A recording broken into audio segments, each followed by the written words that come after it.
This is Bishop Hughes in the Diocese of Newark. The time of Advent, the lead up to Christmas, is a time where the church encourages us. Everything in the Episcopal Church turns inward for a bit, asking us to think about what is about to happen with Christmas, to think that God came, that God's very own self came incarnated, fully human, fully divine, and we celebrate that at Christmas time. The lead up to it is so full of activity and preparation that often we bypass that chance to be introspective.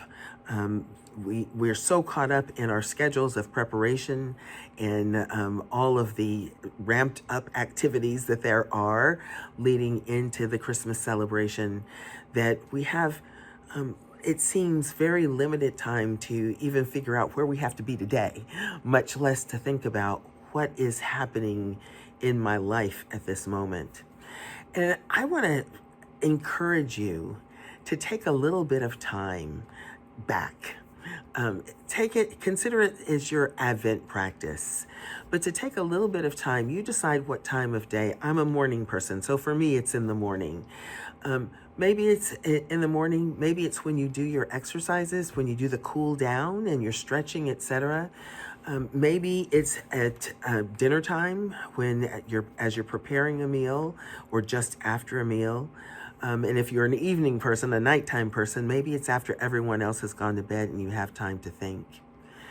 But I want to encourage you to take 10 to 15 minutes every day in this lead up to Christmas just to sit in the presence of God. You don't have to accomplish anything. You don't have to know anything new or special. You don't have to listen extra hard, but to just present yourself and give yourself a piece of quiet, 10 to 15 minutes, to sit in the presence of God. You might actually even say those words. I'm taking these 10 minutes. Set your timer if you need to. Set a little alarm if you need to. I'm taking these 10 minutes to sit in the presence of God. There's different ways to do that. You could light a candle. You could find a word or a phrase that you just want to repeat to yourself and then just sit quietly with it. You might want to read a piece of scripture, or perhaps there's a prayer that you keep coming back to. You've heard me for the last year constantly returning to the prayer for guidance that's on page 100 in the Book of Common Prayer. But to take that little piece of time, here's why I encourage it. God is always trying to talk to us. God is always trying to express God's love and mercy and grace to us.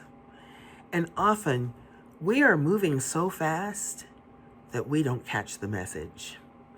That God is in the middle of blessing us, in the middle of letting us know that all is well and that all is being cared for and taken care of. But we're so caught up in our activity and caught up in this notion that we must handle everything ourselves. And we are so busy trying to get everything done that we lose sight of always being in God's presence. So I'm not saying that take those 10 to 15 minutes to conjure up the presence of God. God is always with you. What I am saying is take those 10 to 15 minutes a day so that you have a growing sense that God is always with you. Very often it is not in the going as fast as we can that we are aware of God's wisdom and presence.